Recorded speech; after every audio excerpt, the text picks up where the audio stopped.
The bastard fired me on a Wednesday. Not just any Wednesday, the Wednesday.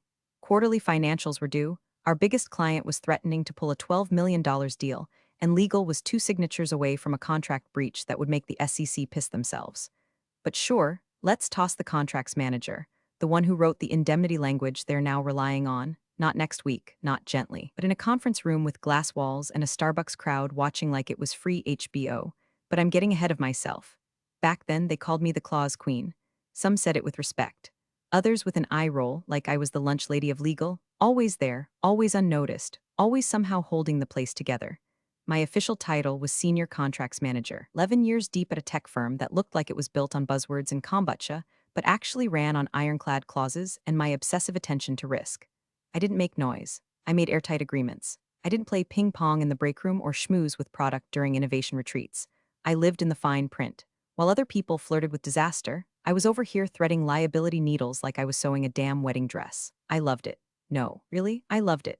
Give me a red pen, a 30-page draft from sales, and a cup of stale office coffee, and I was happier than a golden retriever in a tennis ball factory. And yeah, before we go deeper, if you've made it this far and you're one of the 90% of folks who listen to stories like this while scrolling emails or flipping grilled cheese, go ahead and hit that subscribe button and toss us a like. Not for me, I've got my legal fund sorted. But the team behind this, they read every click like it's oxygen. Helps keep the stories coming, and trust me, you'll want to hear the rest of this one. Anyway, at work I was the gray cardigan in a room full of pastel hoodies. Never flashy, never messy, just there, dependable. I kept legal, compliant, and quiet, 2 things no one in our office appreciated until everything started to burn. Travis sure didn't. Travis, the new COO, waltzed in like he'd won the company in a poker game. He had that startup swagger, always speaking in acronyms, always looping people in and parking problems until someone else solved them. And he hated legacy staff. You could see it in the way he'd say institutional knowledge like it was a skin condition. I was legacy. That made me a threat, not in the sword-fighting sense, but in the I know what you're doing and why it'll explode kind of way. Travis didn't want guardrails. He wanted yes men. He wanted to sign things fast, flip partnerships like pancakes, and get quoted in TechCrunch before Q4. Me, I wanted to read the damn vendor clause that waived our rights to sue in case of IP theft. Call me old-fashioned. But before Travis showed up, life was weirdly peaceful. I'd start my day with a mug of burnt coffee and a spreadsheet of open contracts. I liked the solitude of it, how every clause was a puzzle, every deal a minefield I could diffuse with the right indemnity language. I spent years building a system where even if everyone around me lost their minds, the contracts wouldn't. I was the seatbelt in a car full of speed freaks. They didn't like that I pulled the emergency brake sometimes, but they were still alive because of it. People forget, in companies like ours, the person who writes the rules quietly becomes the most dangerous person in the building. They just don't realize it until it's too late. Travis blew in like a Red Bull tornado with a 5 o'clock shadow and an MBA from somewhere expensive but unaccredited. First day, he parked in the CEO's reserved spot, slapped the receptionist on the back like she was his old college roommate, and announced to the entire office, time to turn this rocket ship vertical, people. Which, in his language, meant cut the brakes, throw out the seatbelts, and pray we don't nosedive into a mountain. You could practically hear the bandwidth buckle under his ego. He was charming in that fast-talking, spin you around and sign your house away kind of way. He had that faux humble charisma that made interns swoon and board members nod. The kind of guy who ended every sentence with "make sense," like your understanding was part of his genius.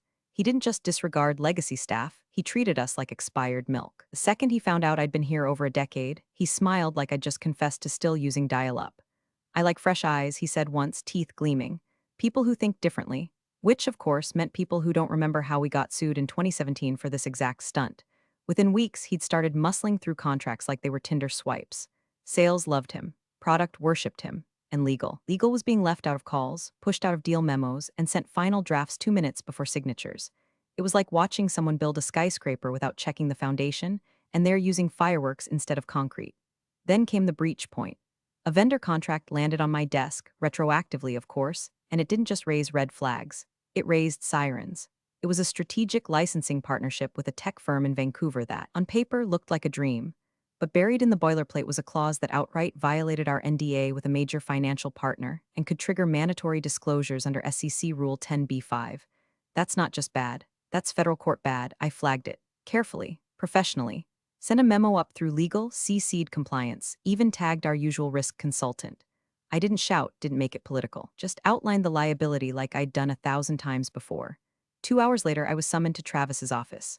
Let me rephrase. I was summoned to his glass fishbowl throne room where he liked holding impromptu meetings like a reality show villain. The guy was practically allergic to doors. I walked in, closed my folder, and sat down. He didn't offer a seat.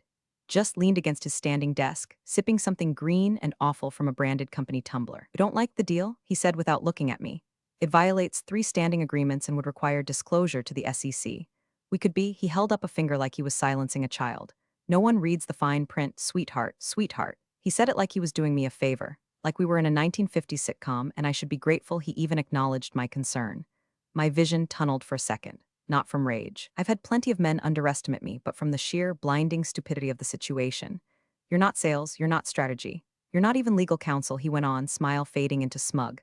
"Your support, read, red line, stay in your lane." I could have exploded. I could have screamed, pulled out the documentation, dropped receipts like a reality TV showdown. But I didn't. I nodded, just a small, deliberate nod. Because in that moment, knew something he didn't. Travis thought he was flying a rocket ship, but I'd spent the last 11 years quietly building the escape hatch, and he'd just strapped himself in. I spent the night staring at the ceiling fan, replaying his words like they were crime scene footage. "Stay in your lane. No one reads the fine print. Sweetheart." My jaw hurt from clenching. Not because he insulted me, that part was expected. Because I knew what he was about to unleash on the company. And the board had no clue. I wasn't just thinking about my job. I was thinking about the multi-million-dollar lawsuits that were going to rip through this place like a chainsaw in a bounce house. So I followed protocol, because I am protocol. First, I drafted a compliance summary outlining the violations in that vendor contract. Cited every clause, every SEC disclosure risk, cross-referenced it with prior precedent. No emotion, no opinions, just pure risk analysis. Then I escalated it, CCing legal, compliance, even our internal risk management officer quietly. I didn't go full sirens blaring. I let the facts speak, and then I waited. 2 days passed, radio silence. On the 3rd day, I got an invite, subject line, contract alignment touchpoint. Harmless. Boring. Travis's executive assistant sent it like it was any other alignment meeting, except it was scheduled in the main conference room, the one with all the glass, the one usually reserved for investor pitches and product launches. There were already people inside when I walked in. Travis, obviously, arms folded like a cop in a courtroom, 3 department heads pretending not to make eye contact, and the company lawyer, Beth, flipping through a manila folder like she'd rather be anywhere else. I stepped in. No handshake. No chair offered. Travis didn't even wait for the door to close. "We're terminating your employment," he said like he was reading a weather report, "effective immediately for breach of trust." "Breach of," I began, confused more than angry. "You went outside your scope. You escalated confidential deal information. You're not a compliance officer. You're not an attorney. You're support staff. You abused internal channels to delay progress." I could feel every eye in the room looking for somewhere else to land. Even Beth stopped flipping pages. Then Travis reached into the folder and yanked out a copy of my NDA, slammed it down like he was laying the ace of spades. "I'd remind you that this agreement includes confidentiality and non-disparagement provisions. Any further discussion of this issue outside approved channels will be seen as a violation, which, as you know, carries personal liability." He smiled. He smiled like this was a poker hand and I was bluffing, like he'd just shut me up permanently. That's when I saw it. Not the NDA. My NDA. The one I wrote.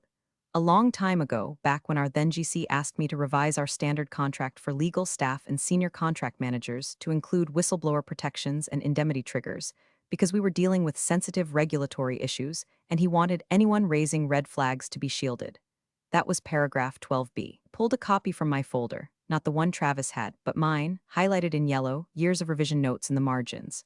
I slid it slowly across the glass table toward Beth. My finger tapped exactly where it mattered. 12B. Indemnity clause. In the event of termination coinciding with documented regulatory concern or protected compliance escalation, the company agrees to assume full legal liability and defense costs related to said termination. In perpetuity with no cap, Beth froze. You could see the moment it clicked.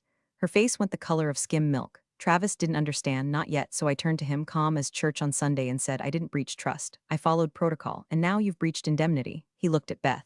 She closed the folder like it was radioactive. I didn't argue. I didn't cry. I didn't even ask for a box. I just walked out, one foot in front of the other, as the lawyer sat there with a document in her lap that now read like a legal grenade with the pin pulled. And Travis? He still thought he won. I didn't slam doors. I didn't cry in the elevator. I didn't pull a Norma Ray and scream about injustice in front of the kombucha fridge. I walked out like I was going on my lunch break, calm as a hospice nurse, heels clicking against the laminate like a slow metronome. There's a power in silence that loud men never understand. Security didn't even escort me. That was their first mistake. Back at my desk, I slid my chair in, unplugged my mouse, and opened my laptop, my device, company issued but personally assigned and legally accessible under my termination clause. I synced my Outlook to local storage, pulled every flagged memo I'd ever sent regarding contract violations, SEC risks, internal NDA breaches, and questionable revenue smoothing language buried in third-party agreements. I wasn't stealing secrets. I was recovering the receipts of my own damn work. 11 years of audits, red lines, and escalation emails, all timestamped, all traceable, all sent through company channels. I didn't need screenshots. I had metadata. Then I shut the lid, walked out, and gave my badge to the guy at the front desk with a smile that probably haunted him for weeks. By the time I got home, my inbox was already filling with pings from ex-colleagues. The whispers had started. Why did Travis look so nervous when you left? Beth looked like she'd seen a ghost. Did you write that NDA clause? I didn't respond. Let them stew. Instead, I made tea, powered up my desktop, and spent the next 6 hours organizing my archive. I created folders, indemnity, ignored escalations, risk-flagged contracts, SEC violations suspected, and Beth knew. I cross-referenced contract timestamps with email alerts.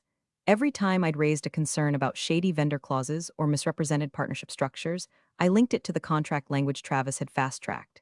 It was like mapping a crime scene with highlighters, and the pattern was disgusting. Travis hadn't just ignored warnings, he deleted people from threads, bypassed legal, and shoved contracts through under fabricated urgency. We'll lose the deal. This is how startups move. Don't be the bottleneck. But the worst part? Beth had seen it all. Maybe not every email, but enough. She'd been looped. She'd signed off. Her initials were on files where the risk section was conveniently blank. I wasn't just going up against a bad COO. I was going up against a bad system that had finally started eating itself. The next morning, I got a cease and desist email. Well, technically it came from HR, but the language screamed Travis. It said my behavior post-termination may constitute a violation of my NDA, and demanded I cease any communication regarding internal company matters to outside parties. I laughed so hard I nearly dropped my coffee. Then I flagged the email, dropped it into the folder titled Retaliation, and made a note. Attempted suppression of whistleblower protections. Confirmed. I didn't respond. I didn't need to. The indemnity clause had already activated. Their attempt to scare me into silence only built my case. From what I heard later, the panic started 3 days after I left. Legal called an emergency meeting. Beth didn't show. Travis started snapping at people in hallways. The board sent a routine inquiry about pending contracts. People started asking why the entire new vendor pipeline was frozen. And somewhere in the background, my attorney was sharpening her pen. I wasn't in the office anymore. But the storm, it had just found its eye. Her name was Marlene Vicks, and she didn't smile unless it was to bare teeth. Employment litigator by trade, velociraptor by temperament. I'd recommended her to our former GC years ago when a VP tried to claim a junior staffer misunderstood what a closed-door meeting meant. Back then, she settled the case so fast it made HR dizzy, and the VP vanished within a week. That's who I called. Marlene, I said, it's time. There was no need to explain. She remembered me. She remembered the clause. We met at her office 2 days later in a conference room colder than Travis's heart. I laid everything out, email archive, flagged memos, contract discrepancies, the cease and desist. Her eyes scanned each page like a predator looking for soft tissue. Halfway through my summary, she held up a finger and said, "Stop talking. You've already won. Now we make them realize it." Together we drafted a pre-litigation letter. It wasn't a rant, it wasn't a threat, it was surgical. Paragraph 1, the NDA clause, 12b verbatim, the indemnity trigger, the whistleblower alignment. The fact that they were now on the hook for my legal fees, their legal fees, and any damages, whether civil or criminal. Paragraph 2, documentation of retaliation. Termination following protected escalation. Cease and desist attempt as intimidation. SEC-level exposure. Paragraph 3, a cordial invitation to settle quietly before we notified the relevant regulatory bodies. We didn't send it to HR. We didn't send it to Travis. We sent it to outside counsel, the firm representing the board. Because here's the thing about Travis, he played checkers. Loudly, slamming pieces, declaring victory before the board was even set. I played chess. And the queen had finally come off the backline. But I didn't stop there. That same day I made a personal call, well, a casual industry update, as we used to call it in legal.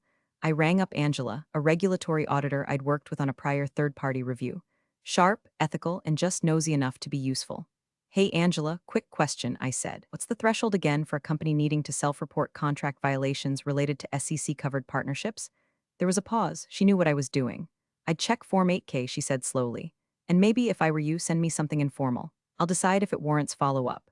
I sent her a neatly collated PDF packet within the hour. No accusations, just observations, footnotes, flags. Travis, meanwhile, still hadn't flinched. From what I heard, he thought the cease and desist had scared me off. Told the product team I was emotionally unstable. smirked in a strategy call when someone mentioned legal being overwhelmed, said the board backed his vision. Then Marlene's letter arrived on the desk of the board's legal rep. It was like dropping a dead bird on a dinner plate. Within 48 hours, our old outside counsel, heavy-hitting white shoe firm with an allergy to bad PR, reached out to Travis. Not with questions, with silence, deliberate silence. The kind that fills a room like smoke before a fire alarm. Because the moment the board's lawyers confirmed 12B was real and enforceable, and that all my communications were documented, traceable, and backed by regulatory precedent, Travis became a liability. They didn't call me. They didn't need to. Marlene got the message first. We are reviewing the matter internally. Please refrain from formal escalation until we've had time to assess. Translation, we believe you, we are terrified. Please give us a minute to deal with our idiot problem. I didn't pop champagne. I didn't gloat. I brewed a fresh pot of coffee, pulled up the vendor contracts Travis had steamrolled through, and began drafting a new timeline. Because this wasn't revenge. This was architecture. A careful demolition of a man who thought rules were optional. And I was just a speed bump. Empowerment doesn't come from shouting. It comes from silence so sharp it makes people bleed. They called it a closed strategic session, but everyone in that building knew what it really was. A panic meeting. No agenda. No minutes. No catered lunch, which for our board was like holding mass without the wine. Just 7 silent directors, outside counsel dialing in with grim voices, and a stack of paper 2 inches thick labeled, risk profile, immediate exposure. Travis wasn't invited. That alone set off alarm bells across the company. He found out when his badge wouldn't open the 17th floor elevator. Stormed down to legal like a child locked out of his own birthday party, demanding answers. No one gave him any. Beth had retreated into convenient vacation. HR was suddenly unavailable. Even his executive assistant called in sick. Upstairs, the storm was forming quietly. The lawyer began her presentation with a deep breath and no pleasantries. We've received a pre-litigation notification from a former employee. The central issue is Clause 12B of her NDA. They all flipped to it. Most of them had never read that far. NDA clauses are usually fluff, non-competes, confidentiality, boilerplate scare tactics. But 12B wasn't fluff. It was a legal landmine buried under 10 years of compliance foresight. She read it aloud. In the event of involuntary termination following a documented compliance-related escalation, the company shall indemnify the employee for all legal expenses incurred in defense and counteraction, inclusive of damages, with no financial cap, time limit, or exemption of liability. She paused. Clause was drafted internally by the former employee at the request of then GC. It was reviewed by prior outside counsel and incorporated into 5 NDAs for specific staff considered mission-critical to compliance infrastructure. And then, because the gods have a sense of humor, she flipped the page. There's more. The employee has initiated communication with at least one regulatory body. She has evidence that her termination followed a protected escalation regarding SEC violation risk, meaning she let that hang. Meaning if I sued, the company footed the bill. Both mine and theirs. If I reported, the feds might not knock. They might break the damn door down. The director stared at the table like it might give them a different ending. One cleared his throat. What's the exposure? Unlimited, counsel said. Financially, reputationally, legally. She has documentation. Her work is time-stamped. The clause is airtight, and the executive responsible for her termination had full access to both her NDA and her prior memos. There's no plausible deniability here. Can we settle? Someone whispered.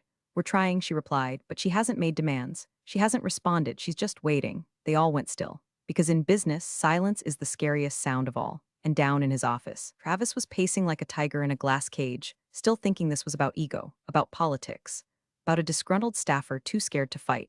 He didn't know they'd just reviewed a clause he signed off on, thinking it was a standard NDA. Didn't know the indemnity meant I could sue them into bankruptcy on their own dime. Didn't know the board now saw him less like a visionary and more like an active volcano. No one yelled, no one cried, but in that quiet, carpeted room with its $1,000 chairs and filtered water, something changed. They realized they hadn't just fired a contracts manager. They'd lit a fuse, and now they were hearing the first hiss of flame. It came in a cream envelope, delivered by courier like a wedding invitation from someone who hopes you forgot they stole your dog. A letter offering me a generous consulting severance package, 3 months of pay, a signed NDA, and a vague promise to explore future collaboration opportunities if I'd just agree to move on quietly. They even had the gall to call it a gift. Marlene read it over, chuckled once, and slid it back across the table like it was covered in bedbugs. They still don't get it, she said. This isn't a negotiation, it's a funeral. They just haven't picked the casket yet. I declined. No drama, no counter. No angry reply. I simply ignored it instead. I compiled one final document, the memo. I took my original termination notice, highlighted the timeline of events, attached the flagged contract, my escalation emails, the cease and desist, and the 12B clause. Then I added a cover sheet, submitted in good faith under federal and state compliance protections. For review, I didn't even sign my name at the bottom. I let the facts do the talking. Then I hit send. One email to the SEC, one to the state's Office of Financial Regulation, and one to Angela, my auditor contact, who replied 2 hours later with, "Holy hell, buckle up." Back at the firm, silence gave way to chaos. Legal initiated a quiet but furious review of every contract Travis had steamrolled through since his arrival. A compliance pulse check, they called it in internal comms. But behind the scenes, it was a full-on forensic audit.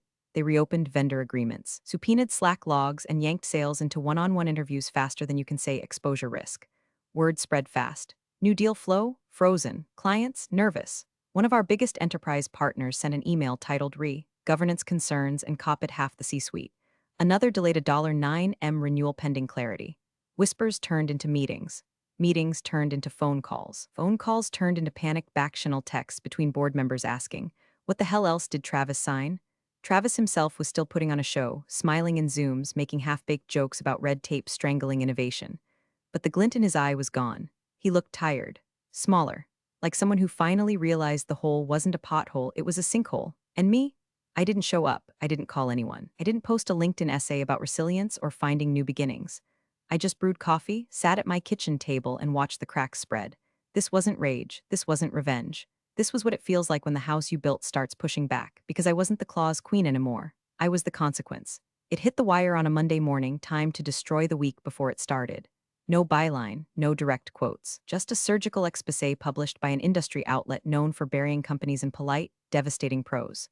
Headline: COO pushes through risky contracts, legal retaliation ensues. The article read like it was written by someone with a direct line to my email archive, which of course it wasn't. I'd never spoken to a reporter, didn't have to. The evidence had legs. Someone, somewhere in the regulatory ecosystem, maybe Angela, maybe someone in the compliance office tired of covering for cowboys, had decided it was time for sunlight. The piece outlined everything with brutal elegance. A pattern of reckless vendor contracts signed without full legal review, an internal whistleblower raising red flags, then mysteriously terminated, a previously unseen indemnity clause triggering massive internal liability, regulatory interest now formally engaged. Per unnamed sources, they didn't use my name. They didn't need to. Inside the office, panic bloomed like mold in a damp basement. Teams canceled meetings. Executives stopped replying to emails. Legal locked down internal document access for containment purposes. Sales went full mute, and then the domino fell. A respected compliance watchdog, one of those slow-moving, methodical groups whose opinion carries the weight of a Supreme Court ruling in the corporate world, issued a rare public bulletin. A dry, heavily footnoted case study titled, Retaliation, Red Flags, and the Cost of Ignoring Internal Compliance. Page 2, this case sets a precedent for how termination following documented compliance escalation may trigger binding indemnity clauses and potential SEC exposure. There it was, in ink, in the public record, not just validation. Canonization. Travis made it 2 more days.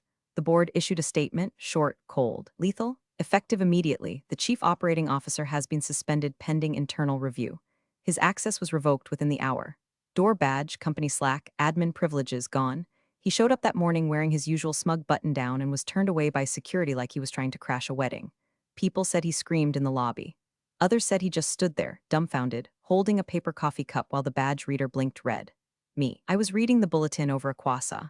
No victory dance, no gloating, because it was never about watching him fall. It was about making sure people like him couldn't climb again. After that article, I didn't need to speak. I didn't need to appear. I didn't need to exist. My name wasn't mentioned, but everyone knew. I'd become the story you whisper at conferences. The quiet clause you double-check before signing. The ghost in the machine who reminded them. Compliance isn't optional. It's a countdown. They say you can't hear a career die. That's a lie. You can hear it in the squeal of glass doors swinging open harder than necessary. In the sharp click of overpriced shoes stomping across boardroom tile. In the quiver of a man's voice when the confidence starts cracking and the room doesn't flinch. Travis stormed into the boardroom like he was still in charge, eyes bloodshot. Shirt untucked in that tech bro I'm too busy to care way, waving a printed copy of the leaked article like it was a smoking gun instead of his own gravestone. "This is bullst," he barked. "You people are letting that bitch destroy everything we built." Silence. No one looked up. The board sat in still formation, hands folded, eyes forward, like churchgoers listening to a sermon they already knew the ending to. Outside counsel was present. So was the general counsel, seated at the end of the table like a high priest waiting to deliver last rites. Someone inside leaked it, probably Beth, hell, maybe even that memo which you all fired. I warned you she was poison. She's been plotting this for months. Still, no one moved. Then the general counsel spoke, voice like ice sliding off a blade. We're not here to discuss leaks. We're here to review exposure. He opened a folder, thick, heavy, familiar. The NDA, my NDA. The one Travis had thrown at me like it was a sword. The one I'd written, clause by clause, line by line, years ago in a different office under a different GC to protect the company from itself. He slid the contract across the table toward Travis. One hand, no rush, open to paragraph 12B, highlighted. Here's the clause you invoked when you terminated her for breach of trust.